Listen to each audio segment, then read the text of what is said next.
बिस्मिल्लाहिर्रहमानिर्रहीम। अस्सलाम वालेकुम। पाकिस्तान टुडे में खुशामदीद। मैं हूं आपका मेज़बान ज़ौक अहमद। नाज़रीन, पाकिस्तान में 2023 भी सियासी, मौशी और सिक्योरिटी एतबार से बहुत अहम रहा है। पाकिस्तान के इस साल को दो हिस्सों में देखा जाता है, एक 9 मई से पहले का पाकिस्तान और एक 9 मई से बाद का पाकिस्तान। इस तनाजुर में हमने देखा कि एक और साबिक वज़ीर आज़म पाबंदे सलासल भी हुए इस साल के अंदर। नवाज शरीफ पाकिस्तान के अंदर वापस आए। मौशी सूरत हाल पर देखा जाए तो पाकिस्तान में IMF से फंड के हवाले से बहुत अहम रहा, फिर खुदा न खास्ता पाकिस्तान डिफ़ॉल्ट कर जाएगा, ये बातें भी ज़ेर गर्दिश रही। इसके साथ साथ चंद नई सियासी जमातें भी इस साल के अंदर पाकिस्तान के जमहूरी सिस्टम का हिस्सा बनी, जिसमें IPP और पाकिस्तान तहरीक इंसाफ पार्लियामेंटेरियन सर फहरिस्त हैं। इसके साथ साथ कानूनी तौर पर देखा जाए तब भी ये साल बहुत अहम रहा। निगरान हुकूमत की जो मुद्दत थी जिसमें उन्होंने इंतखाब कराना था वो 90 दिन था, लेकिन ये इससे तजावुज़ कर गए और 2024 फरवरी में अब इंतखाबात होने जा रहे हैं। उसके साथ साथ अगर सिक्योरिटी की सूरत हाल की बात की जाए तो हमने बहुत सी कामयाबियाँ इस फील्ड में भी हासिल की हैं। फ़लस्तीन इसराइल की बात की जाए तो फ़लस्तीनी अपने हक़ के लिए जंग में हैं और उनका कत्लेआम किया जा रहा है। दुनिया की खामोशी भी हमने इस पर देखी। इस तमाम तनाज़ुर पर बात करेंगे। हमारे साथ आज के प्रोग्राम में मौजूद हैं अब्दुल्ला गुल साहब, एनालिस्ट हैं, मुजाहिद ब्रेलवी साहब और डॉक्टर इकरामुल हक साहब मौजूद हैं, इकोनॉमिस्ट हैं। तीनों मेहमानों का बहुत शुक्रिया। अब्दुल्ला गुल साहब, आपसे आगाज़ करूँगा। ये फरमाइएगा 2023 को आप मजमूई तौर पर कैसे देखते हैं? क्या पाकिस्तान के लिए ये कहा जा सकता है कि ये कामयाब साल रहा? बिस्मिल्लाहिर्रहमानिर्रहीम। मैं समझता हूँ पाकिस्तान के लिए कामयाब था या नहीं था, लेकिन असल बात यह है कि दुनिया के हवाले से भी कोई बहुत अच्छा साल नहीं गुजरा। उसकी वजह यह है कि बहुत सारे इसके अंदर तनाज़े पैदा हुए, बहुत सारी मुश्किलात थीं, इकोनॉमिक इश्यूज थे और इसी तरीके से जो दीगर मामलात थे वो भी इसके अंदर जन्म लिए। आपको मेरी आवाज़ आ रही जी है? जी, आपकी आवाज़ आ रही है।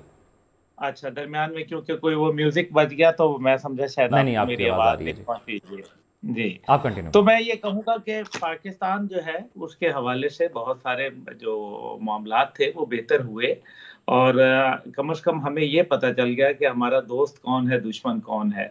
जहां अगर हम शुरू से शुरू करें तो जाहिर है 9 मई का वाकया ये सिर्फ पाकिस्तान नहीं बल्कि आपको दुनिया की तारीख में ऐसा कोई वाकया शायद ही कोई नजर आए कि जहां अपने इंटेलिजेंस इदारों के ऊपर, अपने दिफाई इदारों पर, अपने GHQ के ऊपर, अपने जिना हाउस के ऊपर हमला करना और उसके बाद जो कुछ होना और नफरतों को भरना, क्योंकि नफरतें जो है वो लीडर जो होते हैं, जो मस्बत सोच के लीडर होते हैं, वो कभी नहीं भरा करते। हम्म। इसलिए ज़रूरी इस बात के ऊपर है कि हमने ये देखा कि सियासत के अंदर मनफ़ी और मस्बत रवैये जो है वो भी सामने नज़र आए और देखा गया कि मफ़ादात जो थे वो रियासत के ऊपर जो है हावी हो गए। और ये भी देखा कि कौम के नौजवानों को जब आपके पास कुछ भी नहीं था देने के लिए, तो आपने जो है वो एक ऐसा बयानिया जो है गढ़ दिया, जिससे जो है वो हद ये हो गई कि 14 अगस्त के ऊपर लोगों ने सिर्फ टिकटॉक की खातिर पाकिस्तान के झंडों को भी जो है वो उसकी बेआबरू उसको किया गया, उसकी बेहुरमती की गई, जिसकी मैं शदीद अल्फाज में बल्कि पूरा पाकिस्तान, कोई भी मुहब्बे वतन उसकी मजम्मत करता है। जी। लेकिन कुछ इसके अंदर अच्छे इंडिकेटर्स हुए, जैसे SIFC का कयाम, जो कि एक बहुत अहमियत का हामिल है और वो तमाम ममालिक जिनको मुख्तलिफ पाकिस्तान के साथ जो है मसाइल दरपेश थे, जो चाहे उसके अंदर कोई अरब ममालिक हैं या कोई और हैं जो इन्वेस्टमेंट करने आते थे और फिर मुख्तलिफ इदारों के ज़रिए उनका जो है वो उनको बस वो जिसको कहते हैं रेड टेपिज्म, उसका वो शिकार हो जाया करते थे। दूसरा इसका क़याम जो है उसके अंदर स्पेशल इन्वेस्टमेंट फैसिलिटेशन काउंसिल जो है वो एक पूरा इदारे की हैसियत जो है इख्तियार करके सामने नज़र आ रही है। दूसरी तरफ जो है वो मैं समझता हूँ अफ़गानिस्तान के अंदर जो गैर कानूनी तौर पर मुकीम, सिर्फ अफ़गान नहीं क्योंकि उनकी ज़्यादा बड़ी तादाद है इसलिए, लेकिन अफ्रीका से, दीगर ममालिक से आए हुए उनको वापस भेजना अपने ममालिक में बाइज़्ज़त अंदाज में, ये एक बहुत बड़ा चैलेंज था और बहुत मुश्किल फैसला था जो कि बिल्कुल ऐसा लिया है। गया।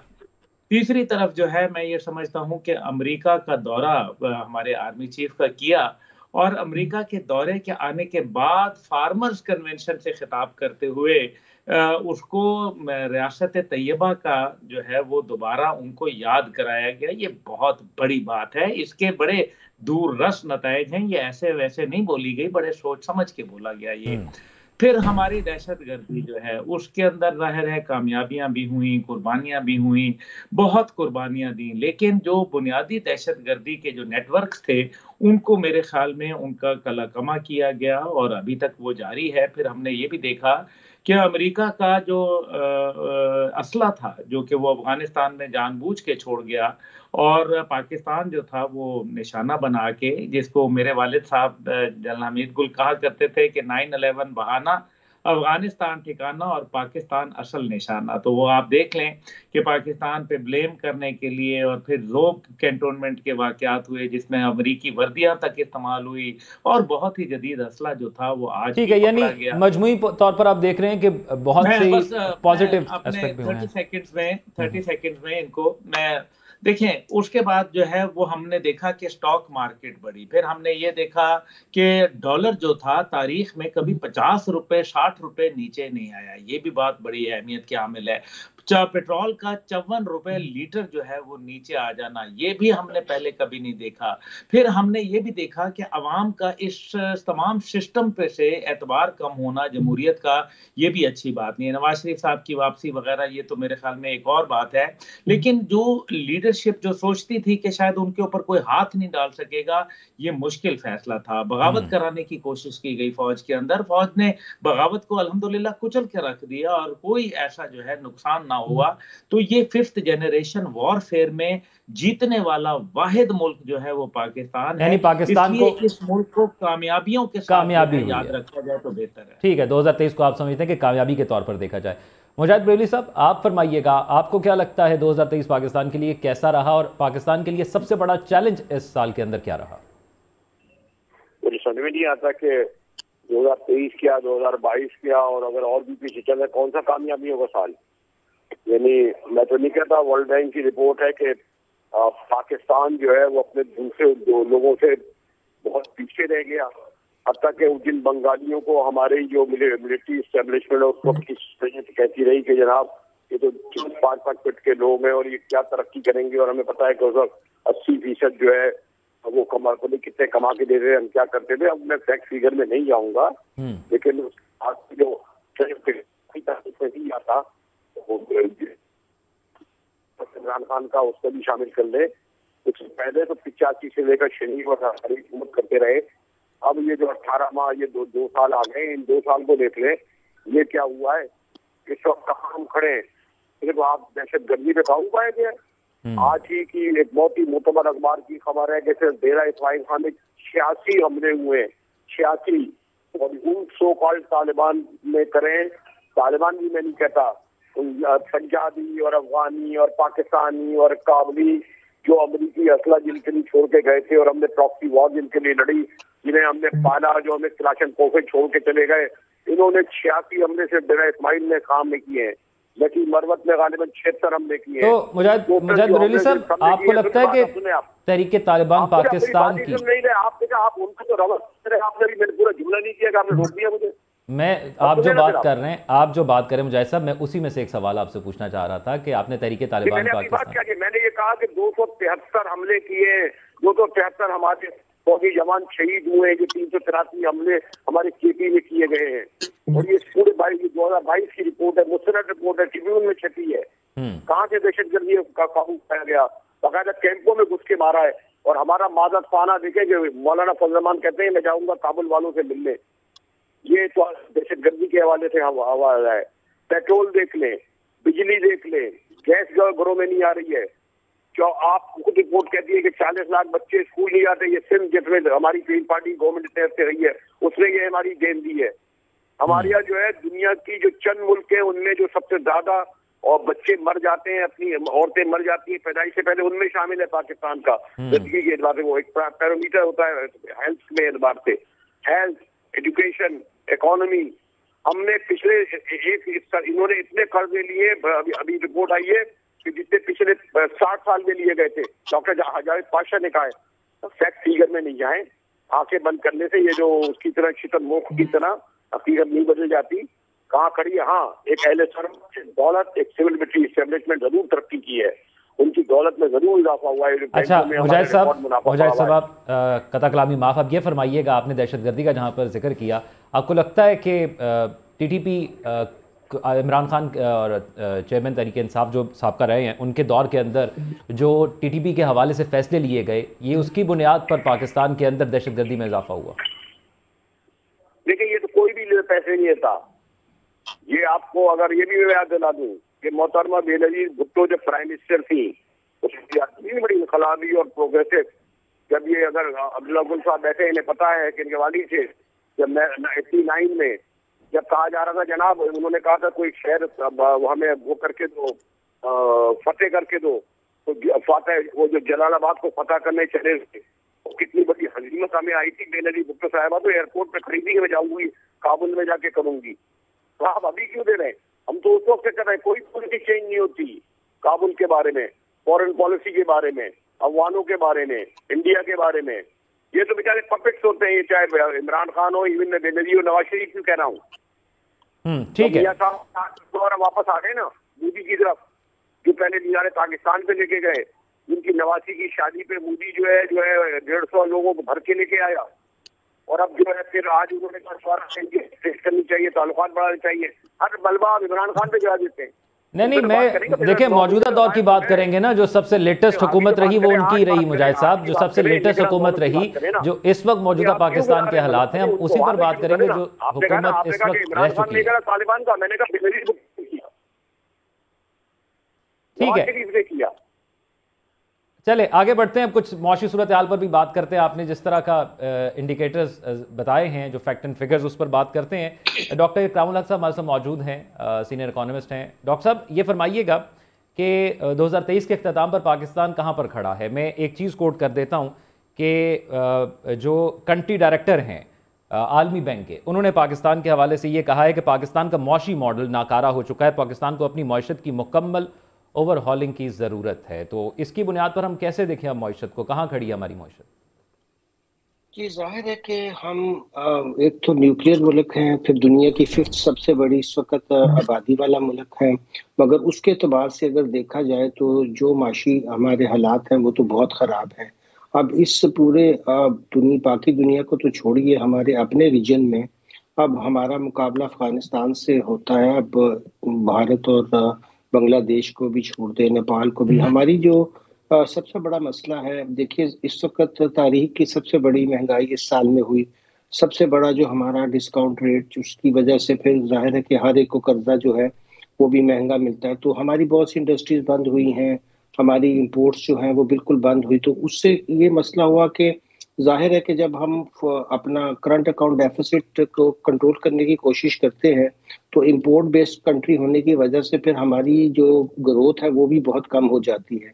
अब जिस मुल्क में आबादी के बढ़ने की जो है रफ्तार है वो ही 2.5% हुई, वैसे तो दादोशुमार शायद इससे भी ज़्यादा हो, ये तो सरकारी है। तो वहाँ अगर आपका ग्रोथ रेट ही 2-2.5% होगा तो बहुत मसाइल पैदा हुए हैं। सबसे पहले देखना चाहिए कि जो हमारे रियासती अदारे हैं, क्या जो आपने कंट्री डायरेक्टर की बात की ना, जो यहाँ वर्ल्ड बैंक को देखते हैं कि हमारे जो अदारे हैं उसके अंदर हम दिन ब दिन जवाल पजीर होता देख रहे हैं, और उनके दरमियान कशमकश भी।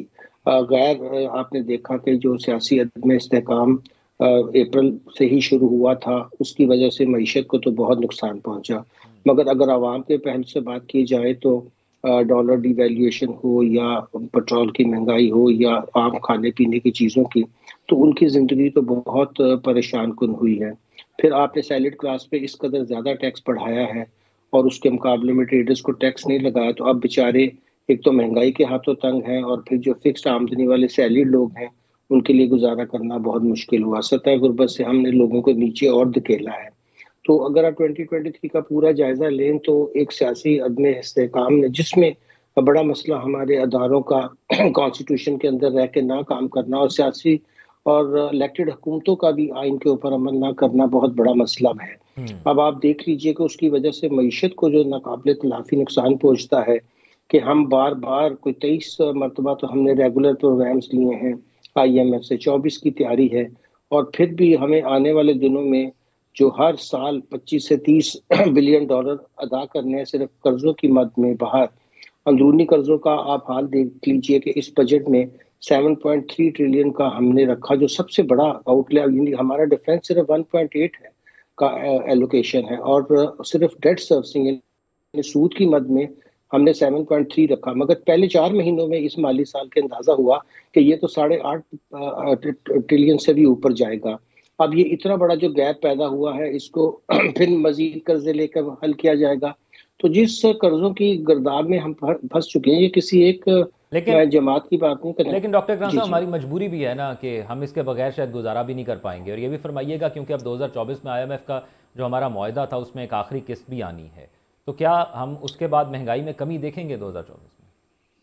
जी, ये तो अभी सिर्फ जो हमें 3 बिलियन का स्टैंड बाई अरेंजमेंट मिला है, ये तो सिर्फ एक स्टॉप अरेंजमेंट था। बिल्कुल उन्होंने अगला प्रोग्राम जो इससे आएगा, जो भी हुकूमत इलेक्ट होकर आएगी, उसके लिए बहुत मुश्किल नया प्रोग्राम आएगा, और उसमें महंगाई कम नहीं बल्कि बढ़ेगी, क्योंकि अब IMF हम पे मजीद ऐसी शर्तें लगाएगा। क्योंकि देखिए, जब हमारा मालियाती खसारा बढ़ता ही चला जा रहा है, हम अपने मीन्स के अंदर नहीं रह सकते हैं, तो कर्जे आप जितने भी लेंगे उसका नतीजा फिर हुकूमत नोट छापेगी।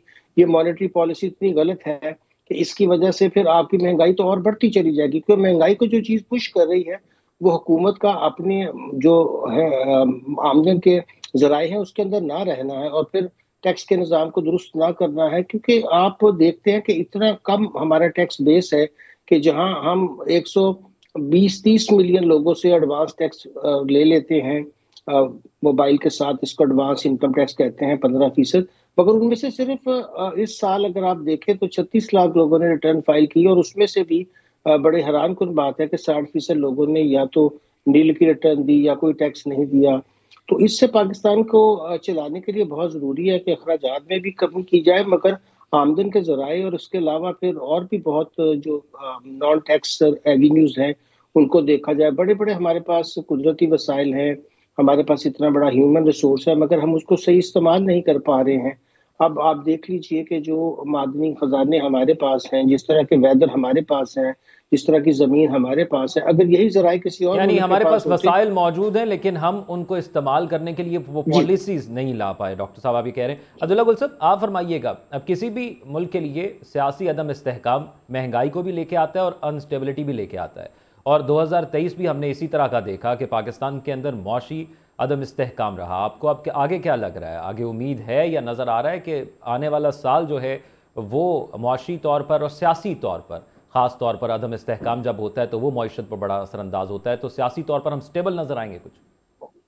ज़ौक़ अहमद साहब, देखें, मैं मुसलमान हूँ और मुसलमान जो है वो पुरुमीद होता है, क्योंकि मायूसी कुफर के ज़ुमरे में आती है। हक़ाइक़ भी सामने रखे जाते हैं। जी जी जी, मैं उन्हीं हक़ाइक़ के ऊपर गुफ्तगू करूंगा इंशाअल्लाह ताला। मैं हकीकत पसंद इंसान हूँ, मैं कोई वो नाराज बुढ़िया तो हूँ नहीं जो हर वक्त नाराज रहे। मकसद ये है कि आप हक़ाइक़ को देख लें। देखिए, जो मैंने जो जितनी भी बातें कही शुरू में, वो ये थी कि क्या जो हम पहले थे क्या उसी तरह है, यानी कि डॉलर नीचे आया। क्या मैं इसको कहूँ कि ये बहुत बुरा हुआ? क्या मैं ये कहूँ कि जी ईरान के साथ 105 मेगावाट बिजली का 3 रुपए 70 पैसे फी यूनिट मुआहदा हुआ, ये बुरा हुआ? मैं इसको ईरान के साथ तिजारत के आपने रास्ते खोले बार्टर ट्रेड के, ये क्या बुरा हुआ? गो के थोड़ा हुआ, लेकिन क्या बुरा हुआ? क्या आपको IMF की किस्त मिली, ये बुरा हुआ? तो फिर मतलब मैं इसको क्या बोलूं? दूसरी तरफ जो है अब मसला ये है कि जो पहले आपने हाथों से लगाई गिरें थी, वो दांतों से तो खोलना पड़ेंगी। अब जब आप IMF और वर्ल्ड बैंक के सामने PTI की हुकूमत जब बेच देती है, बाकायदा स्टेट बैंक के गवर्नर को मावराए अदालत और कानून कर देती है, मावराए आइन कर देती है और उनके साथ सौदा कर लेती है, तो वो फिर क्या था?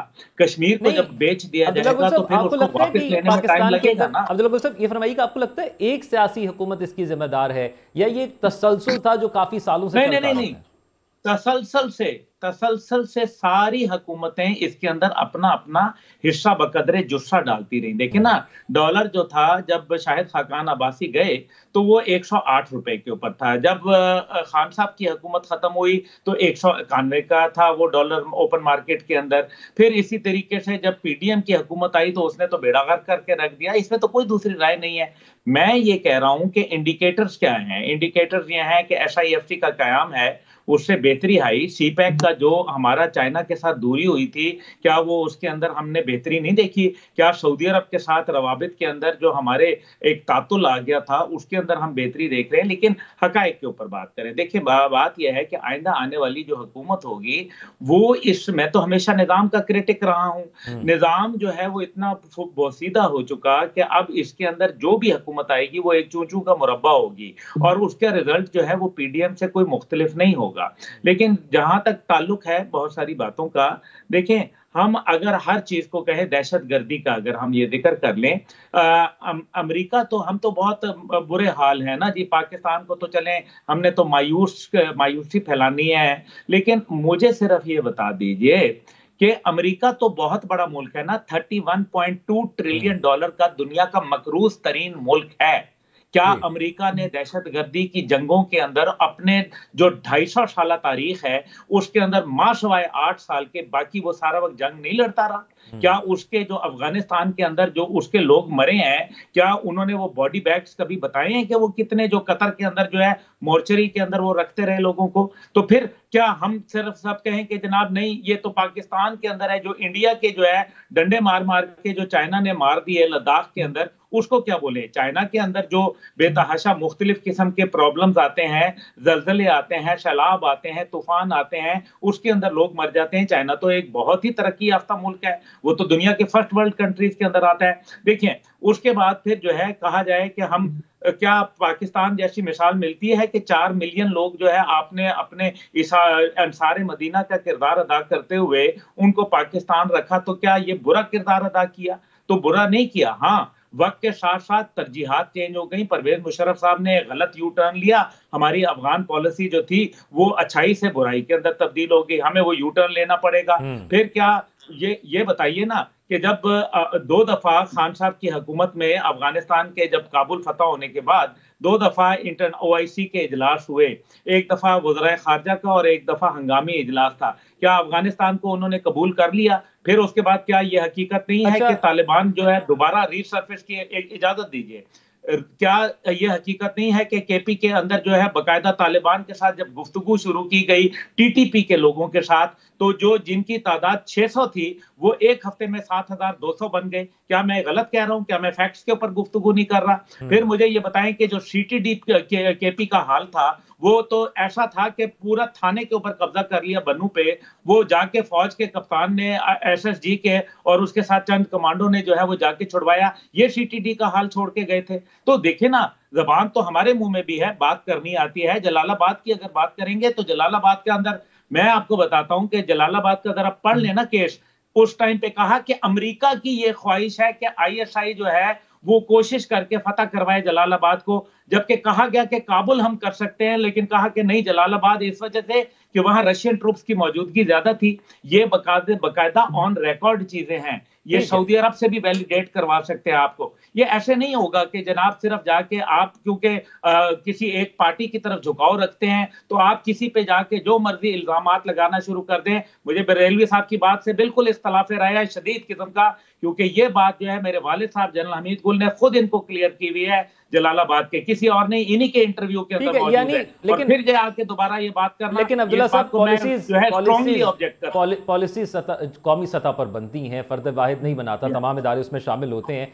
अब डॉक्टर इकरामुल हक साहब, पाकिस्तान के अंदर हमने देखा कि सियासी तौर पर हर पार्टी ये दावा तो करती है कि हम जब हुकूमत में आएंगे तो हम तमाम मामला ठीक कर देंगे, और ख़ास तौर पर मौशी सतह पर कहा जाता है। अब भी इलेक्शन कैंपेन चल रही है, अब भी यही कहा जा रहा है, माजी में भी ऐसा कहा जाता रहा है। लेकिन कोई भी हुकूमत हमने पाकिस्तान में ऐसी नहीं देखी कि जो ये जिम्मेदारी ले कि पाकिस्तान के अंदर जो भी तनज़ली हुई है उसकी वो कोई जिम्मेदारी ले। हमारे यहाँ क्या है, हमारे यहाँ क्या लोगों का फुकदान है जो कि लीड नहीं कर सकते और इस मौशी सूरत हाल को और सियासी सूरत हाल को बेहतर नहीं कर सकते, या किसी और चीज़ का फुकदान है?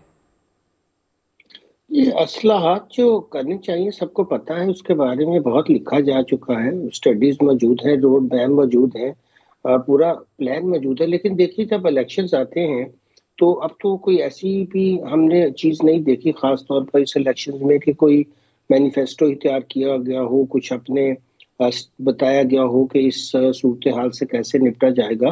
पाकिस्तान का, जैसे मैं अर्ज कर रहा था, पोटेंशियल बहुत बड़ा है। और हमें अफसोस भी सिर्फ इसी बात का है कि एक तो ये है कि किसी मुल्क के पास पोटेंशियल ही ना हो। यहाँ इतना बड़ा पोटेंशियल होने के बावजूद कुछ हमारे सिस्टम जो है उसकी वजह से, कुछ हमारे सियासतदानों की जो है वो, इसमें हम कह लें कि एक पॉलिटिकल विल नहीं है, कि वो नहीं चाहते हैं कि इस निज़ाम को बदला जाए। अब सबको पता है कि ये निज़ाम डिलीवर नहीं करेगा। और अभी आपने जो फरमाया था कि अब तो हमें वर्ल्ड बैंक वाले कोई नई चीज़ नहीं बताई, कंट्री हेड हमें ये बात तो हमारे जो हम माहिरीन हैं, जो मुकामी है, बहुत अरसे से लिख रहे हैं। मगर जाहिर है कि इस्लाहात थोड़ी बहुत जो होती है वो भी तब हम करते हैं जब IMF या वर्ल्ड बैंक कोई पाबंदी लगा दे कि जिसके बगैर तो हम आपको पैसे नहीं देंगे। तो ये जो इस्लाहात करने का है तो हमने खुद करनी है ना, वो खुद हमारा हाथ पकड़ कर तो नहीं करवाएंगे। तो लेकिन मैं डॉक्टर अर्ज कर ग्राम रहा था साहब कि ये फरमाइएगा, अब क्योंकि हमने जब देखा पीडीएम की हुकूमत आई तो उन्होंने कहा कि पाकिस्तान डिफ़ॉल्ट की तरफ जा रहा था, महंगाई हमें इसलिए करनी पड़ी कि हम उसको बचा सकें। क्या पाकिस्तान के अंदर फ़ौरन इस चीज़ का हल मौजूद है या इसके लिए हमें बहुत सारी महंगाई को बर्दाश्त करना पड़ेगा? क्योंकि हम ये भी सुनते हैं कि बहुत से तज्ज़ियाकार या सियासी जमातें ये भी कहती हैं कि जब हम पाकिस्तान को ठीक करने की जानिब जाएंगे मुआशी सतह पर तो फिर हमें शायद इससे ज़्यादा महंगाई नज़र आएगी। क्या इसमें सदाकत है? नहीं, मेरा नहीं ख्याल। देखिए ये तो एक सिर्फ बहाने है। अगर आप अपनी कुछ फंडामेंटल्स को दुरुस्त कर लें तो हम भी और ममालिक की तरह जल्द भी तरक्की कर सकते हैं, क्योंकि अब दौर टेक्नोलॉजिकल एडवांसेस का है। लीप फ्रॉग करना अब आसान है, क्योंकि अगर आप अपने नौजवानों को सिर्फ IT के कुछ कोर्सेज ऐसे होते हैं, अगर वो ऑनलाइन उसकी सर्टिफिकेशंस ले लें तो उसको लिए थोड़ा सा अगर हुकूमत उनको ट्रेन कर दे, जैसे नेशनल हमारे NS का सिस्टम होता था कि आप उसके बगैर मैट्रिक का इम्तिहान या कॉलेज भी बहुत लाजम कर दिया गया था, उस तरह की चीज कर ली जाए तो ये तो 1 साल के अंदर ही बहुत बड़ी हम खेप तैयार कर सकते हैं। और डायरेक्शन का सही होना बहुत जरूरी है।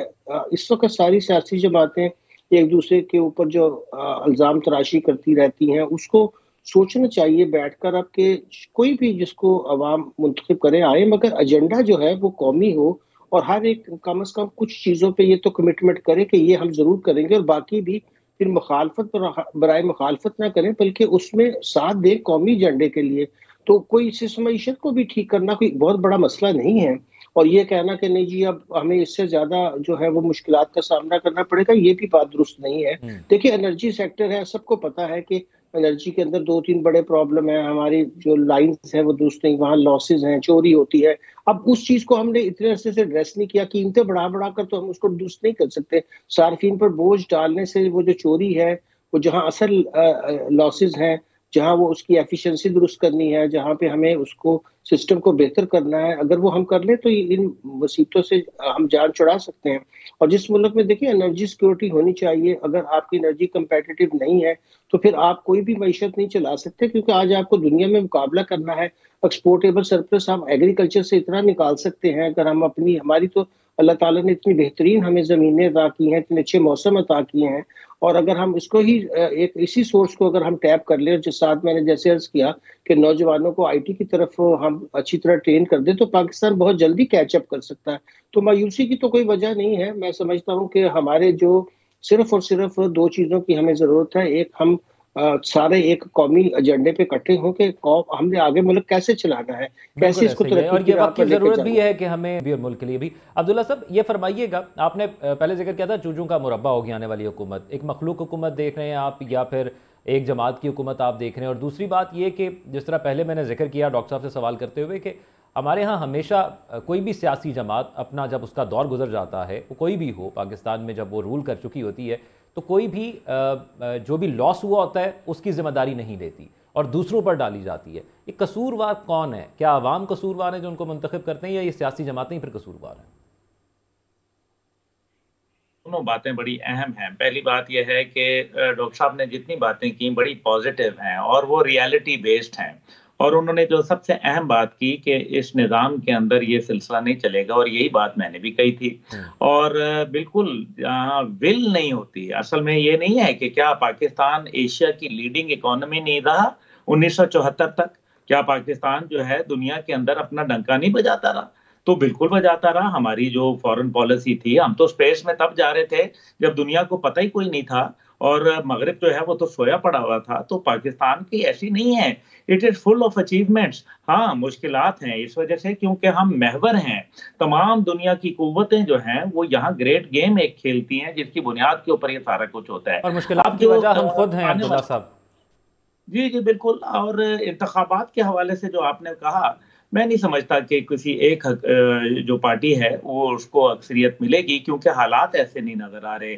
मुझे और इत्तेहाद भी नजर आ रहे हैं। मुझे दिफाए पाकिस्तान कौंसिल का इत्तेहाद नजर आ रहा है, वो भी एक दाएं बाजू की जमातें मौजूद हैं, उनका एक इत्तेहाद, एक कौमी यकजहती जो है वो वहाँ मेरे ख्याल है होनी चाहिए, वक्त का तकाजा है। और दूसरी तरफ जो है मैं ये देख रहा हूँ कि मुख्तलिफ जमातों के साथ रवाबित जो हो रहे हैं, खासतौर पर मुस्लिम लीग नवाज के, उसकी बुनियाद ही यही है कि उनको पता है कि वो एक अलहदा तौर पर सिंपल मेजॉरिटी भी लेने के जो है वो शायद उनकी पोजीशन नहीं होगी। तो इस वजह से इत्तेहाद कायम होगा। जब इत्तेहाद कायम होगा तो कॉम्प्रोमाइजेस होंगे। जब कॉम्प्रोमाइजेस होंगे तो वोटर की हक तलफी होगी, उसके अरमानों का खून होगा, और उसके इसमें सियासतदान तो निरा नफे में रहेंगे, लेकिन जो आवाम है वो बेचारी जो है पिस जाएगी। इसलिए जो ठीक है कि आवाम कसूरवार है या नहीं है, एक हद तक मेरा ख्याल है कि उसके अंदर उसका कसूर जरूर होता है, क्योंकि वोट जो होता है वो एक आर्जी बैत होता है,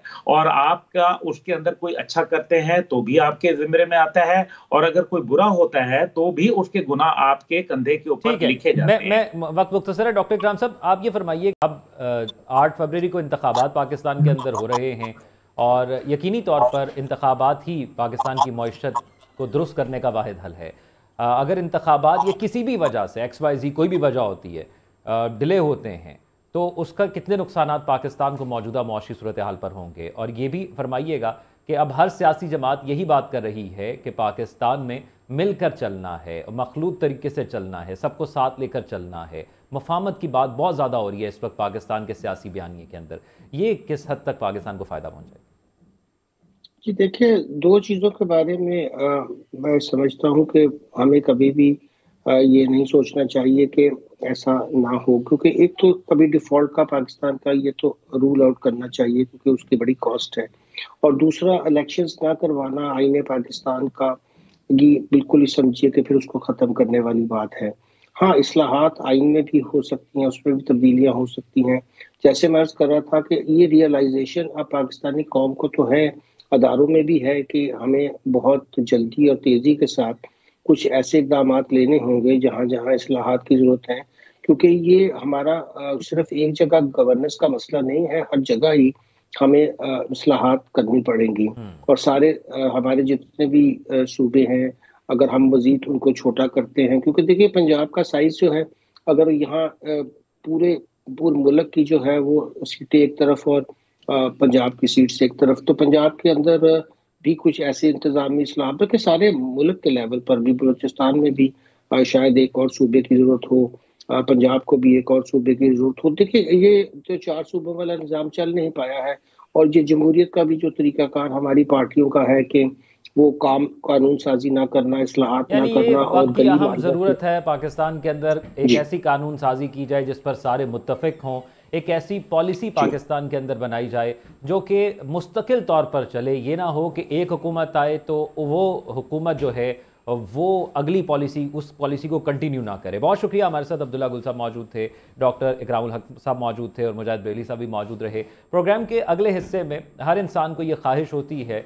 और जो पाकिस्तान की ख़ास तौर पर मौजूदा सियासी सूरत हाल है जिसमें काफ़ी सवालात उठ रहे हैं, उसमें कि आने वाले साल के अंदर पाकिस्तान में क्या कुछ होने जा रहा है, मुस्तकबिल कैसा होगा, इस पर बात करेंगे। हमारे साथ जमाल रहीम एस्ट्रोलॉजर मौजूद होंगे, उनसे जानेंगे कि सितारों का हाल पाकिस्तान के लिए आने वाले साल को कैसे देख रहा है। लेकिन एक ब्रेक के बाद हमारे साथ रहिए।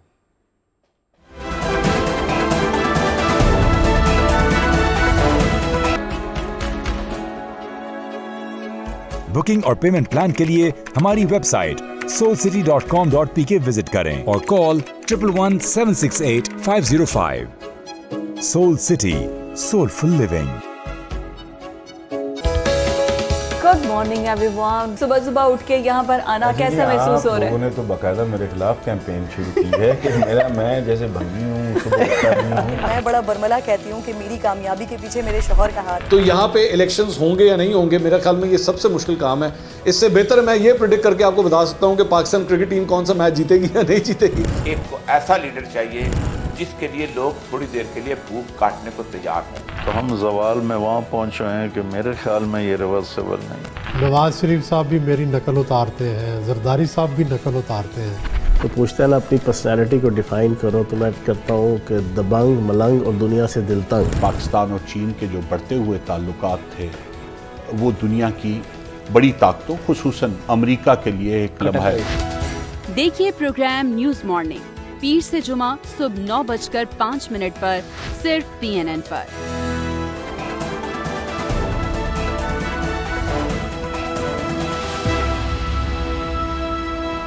ब्रेक के बाद खुशामदीद। प्रोग्राम के इस हिस्से में हम बात करेंगे कि पाकिस्तान का मुस्तकबिल कैसा होगा 2024। क्या पाकिस्तान के लिए मौशी और सियासी एतबार से मुस्तहकम हो पाएगा? इसी तमाम सूरत हाल पर बात करने के लिए अजमल रहीम साहब हमारे साथ मौजूद हैं, एस्ट्रोलॉजर हैं। बहुत शुक्रिया अजमल साहब आपके वक्त का। अजमल साहब, ये सवाल आजकल सबसे ज़्यादा जाना भी जा रहा है और पूछा भी जा रहा है कि 2024 पाकिस्तान के लिए कैसा होगा। आप ये फरमाइएगा, हम फ़र्दन सबके हवाले से जान लेते हैं आपसे कि आइंदा हुकूमत 2024 में आपको किसकी बनती नज़र आ रही है और पाकिस्तान मुस्तहकम होता हुआ नज़र आ रहा है आपको? बहुत शुक्रिया आपका, आपने ऑनलाइन लिया। ये बड़ा आजकल क्वेश्चन ही ये बड़ा इम्पोर्टेंट चल रहा है पाकिस्तान के लिए। 2024 अप टू मई तक तो वैसे ही चलेगा जैसे ये चलता आ रहा है, कंटिन्यूटी जो 2023 की होगी। और अगर इलेक्शन हो गए तो थोड़ा सा मार्च अप्रैल में प्रेशर आएगा और थोड़ी सी अनसर्टिनिटी होगी। But as and when we enter in May तो then the scenario will be different और फिर पाकिस्तान के हालात तब बहुत बेहतरी की तरफ जाएंगे। और जैसे हम अगस्त, सितंबर, अक्टूबर, नवंबर में जाएंगे तो माशी तौर पे भी हम लोग अपग्रेड हो जाएंगे। दूसरी दुनिया के साथ तल्लुकात भी अच्छे होने शुरू हो जाएंगे और हम लोग वो जो हम लोग स्टेप्स में गुजरे हैं वो भी खत्म हो जाएगा। But it's a matter of 4 or 5 month कि उसकी कंटिन्यूटी होगी, क्योंकि उसके बाद जुपिटर ने तब्दील करना और फिर मेजर चेंजेस पॉजिटिव आनी शुरू हो जाएंगी। ठीक है। और दूसरा आपने सवाल किया कि गवर्नमेंट किसकी बनेगी। गवर्नमेंट का ये है कि वो एक तो वो कह रहे हैं कि एक फुल पावर लेके कोई भी नहीं आएगा, जैसे कहेंगे कि 3/4 सीटें लेके बंदा अपनी मर्जी करेगा। नहीं, यहाँ पे कोalition गवर्नमेंट बनेगी। नून लीग की मैं अगर 100 सीटें मिसाल दे रहा हूँ तो जिसपे 50 सीटें 40 सीटें नून लीग की होंगी, 20 सीटें पीपल्स पार्टी की होंगी, 20 सीटें PTI की होंगी, लेकिन शायद में भी इससे लेस होगी और बाकी मिला के तो कोरिलेशन गवर्नमेंट बनेगी और इसको हेड करती हुई नून लीग नजर आती है। ठीक है, आपको क्या लगता है, यही सवाल मेरा आपसे अगला था। आपने कहा कि नून लीग हेड करेगी, तो पाकिस्तान के अगर मजमूई तौर पर तमाम सियासी लीडर्स के जो अहम रहनुमा हैं या सियासी पार्टियों के लीडर्स हैं, उनमें सबसे ज़्यादा किसके सितारे गर्दिश में रहेंगे और किसके सितारे अरूज पर रहेंगे? अच्छा, ये मैं इसमें बता दूं कि इस वक्त अगर देखा जाए तो 5 जनवरी से जो है ना मार्स कैप्रिकॉर्न में आके बड़ा एक्सॉल्ट हो रहा है। तो नवाज शरीफ साहब अगर कैप्रिकॉर्न है तो वो उनकी बेस्ट पोजीशन है। 25 दिसंबर है उनकी डेट ऑफ बर्थ और उनकी 25 दिसंबर है, तो उनके चांसेस बहुत हैं। बट आफ्टर 6 मई वो उनकी पोजीशन एकदम कमजोर हो जाएगी और he will be replaced by his brother Shahbaz Sharif. अच्छा। तो ये कोalition गवर्नमेंट बनेगी। As far as Bilawal is concern, वो भी अपनी सीट जीत के अपने कोalition गवर्नमेंट के साथ जैसे उन्होंने वज़ारत खारजा एंजॉय की, इसी तरह वो उनके साथ चलेंगे और बाकी लोग भी इसी तरह करेंगे। मरियम का रोल बैक पे रह के रहेगा और मरियम 2025 में जाके किसी ओहदे में आएगी, अदरवाइज वो पीछे रह के हुकूमत करेगी। शहबाज शरीफ साहब मेजर टाइम गुजारेंगे। इमरान खान साहब जो हमारे बड़े हीरो भी हैं, बट उनकी 8वां गाड़ी बुरी तरह इन्फेक्टेड है कि अभी तक उनको कोई रिलीफ मिलता हुआ नजर नहीं आता, वो अंदर ही रहेंगे। बट जैसे ही मई का महीना अजमल साहब, बिल्कुल होगा, ये बानी पीटीआई के मुस्तकबिल के हवाले से भी आपसे जानना चाह रहे हैं। जिस तरह आपने बाकी तमाम लोगों का बताया कि मई से पहले तक कुछ और सूरत हाल है और मई के बाद कुछ और सूरत हाल है, उनके लिए अगला साल मुकम्मल एक जैसा रहेगा या उनके लिए भी मुख्तलिफ? बानी पीटीआई का जो है ना, वहाँ पे तो उनका मई तक तो सख्तियाँ अंदर ही हैं और काफी, उसके बाद उन पे थोड़ी सी कह लें कि रहमतों की बारिश होनी शुरू होगी। बट इस टू द एक्सटेंड के वो कोई डील करेंगे, कोई मुफाहमत करेंगे और वो मे भी एक्साइल पे चले जाएंगे। बट आप कहेंगे कि हुकूमत में या लीड करते हुए नजर आएंगे, नहीं, टेम्परेरी वो बाहर निकल जाएंगे और वहाँ पे जाके अपना वक्त गुजारेंगे। फिर आगे जाके अब उन्होंने अपने हिस्से का जो पीक पॉइंट है, पीक जो है वो उन्होंने अवेल कर चुके हैं। अब वो एक गोशा नशीन की तरह एक, यानी मुस्तकबिल में आपको नहीं लगता अजमल साहब कि जो पीक टाइम उनका पहले आया उस तरह का आप समझते हैं कि दोबारा नहीं आएगा? नहीं, अब मुश्किल है क्योंकि उनका 8वां घर पे राहु चढ़ा हुआ है और उनको बुरी तरह, अल्लाह करे वो वहाँ पे सर्वाइव कर जाए और निकल जाए, मुफाहमत करें, क्योंकि वो थोड़े से अपनी जिद पे अड़े हुए हैं। अगर उनको इस वक्त मुफाहमत कर लेनी चाहिए। ये शतरंज जो पॉलिटिक्स है, शतरंज का खेल है, कभी मोड़ आगे कर लें, कभी पीछे कर लें। ये अपने मोड़े आगे जाके सारे मोड़े पटवा दिए इन्होंने। अच्छा अजमल साहब, अब फरमाइएगा, नवाज शरीफ साहब की बात हुई, शहबाज शरीफ साहब की बात हुई, बानी पीटीआई की बात हुई, मरियम की बात हो गई, मरियम नवाज की। अब ये बताइएगा, बिलावल भुट्टो साहब, आपने बताया कि नून लीग जो है वो ड्राइविंग सीट पर रहेगी, तो क्या बिलावल साहब भी ड्राइविंग सीट पर आ सकेंगे या उनके सितारे 2024 में कुछ मुख्तलिफ होंगे, अरूज पर नजर आ रहे हैं कहीं? देखें, बिलावल साहब का तो वही कंटिन्यूटी रहेगी जो पीछे पीडीएम के साथ रही है। वो उसी पे अपना इत्तफाक करेंगे, अच्छी मिनिस्ट्री किसी पे बैठ जाएंगे। जैसे वजारत खारजा पे उन्होंने पूरी दुनिया की सैर की, एक किस्म के डिप्टी प्राइम मिनिस्टर थे, मौजें भी की, इसी तरह की मौजें उनकी चलेंगी। व्हेन सेकंड इलेक्शन जब आएगा 2028 में या 29 में, वहाँ पे ये और आसफा मिलके एक डोमिनेंट रोल प्ले करेंगे। देन ये बिलावल और आसफा खुल के पीपल पार्टी रूल करते हुए नजर आते। ये भी फरमाइएगा अजमल साहब के 2024 में जो हुकूमत बनेगी वो कितना अरसा आपको चलती हुई नजर आ रही है? आपको लग रहा है कि वो 5 साल मुकम्मल करेगी? देखें, प्राइम मिनिस्टर अगर नवाज शरीफ बनते हैं तो नवाज शरीफ का टेम्परेरी फेस होगा, उनको हेल्थ इशू आएंगे, वो हट जाएंगे। यहाँ अगर वो नहीं आते तो फिर शहबाज शरीफ साहब का चलेगा और ये कंटिन्यू रहेगी। देखिए, प्रेशर में रहेंगे, प्रेशर बहुत आएगा, बट मई के बाद क्योंकि पाकिस्तान का प्रेशर खत्म हो जाएगा, मार्च स्ट्रॉन्ग हो जाएगा। नहीं, हुकूमत जो बनेगी वो 5 साल पूरे करेगी? हुकूमत 5 साल पूरे कर पाएगी या हम देख रहे हैं, आप देख रहे हैं कि 5 साल से पहले भी इंतखाबात हो सकते हैं? नहीं, इंशाल्लाह ताला। अब एक चीज बता रहे हैं, जैसे छाननी से गुजर के सियासतदान आएंगे कि वो अब वो चीजें नहीं होंगी, अब एक ज़ाब्ता अखलाक बनेगा। और ये भी मैं आपको बता दूं, मई के बाद जुडिशरी स्ट्रांग होगी। इस वक्त जुडिशरी सबसे ज्यादा कंट्रोवर्शियल बनी, उन पे प्रेशर बहुत ज्यादा। अजमल साहब, ये भी फरमा दीजिएगा, मौशी एतबार से आप कैसे देख रहे हैं आने वाला साल, क्या कहते हैं? एक्सीलेंट। सितंबर, अक्टूबर, अगस्त, सितंबर, अक्टूबर पाकिस्तान रिवाइव करेगा मौशी तौर पे। चाइना आ जाएगा, चाइना के सारे वो आ जाएंगे, जितनी डेवलपमेंट स्कीमें आ जाएंगी और कोरिलेशन और भी डेवलपमेंट स्कीमें चलेंगी। आपका ट्रांसपोर्टेशन बिजनेस चलेगा, वो रेलवे का चलेगा, कंस्ट्रक्शन वर्क में बड़ा चलेगा। और माशी तौर पे आईटी, खासतौर पे आईटी के एतबार से पाकिस्तान बहुत काम करता हुआ नजर आता है। और एक और चीज ऐड करना चाहूंगा कि वीनस की पोजीशन स्ट्रांग होगी तो वीनस डील करता है टैक्स को।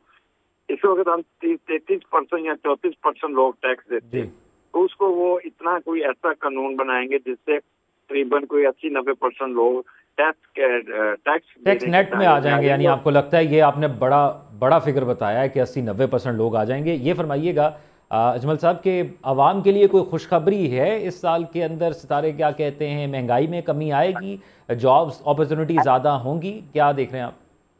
मैं आपको जैसे पहले बताया कि ये मई तक तो वही कंटिन्यूटी रहेगी जो पहले चलती आ रही है 2023 के बाद रिलीफ मिलना शुरू होगा।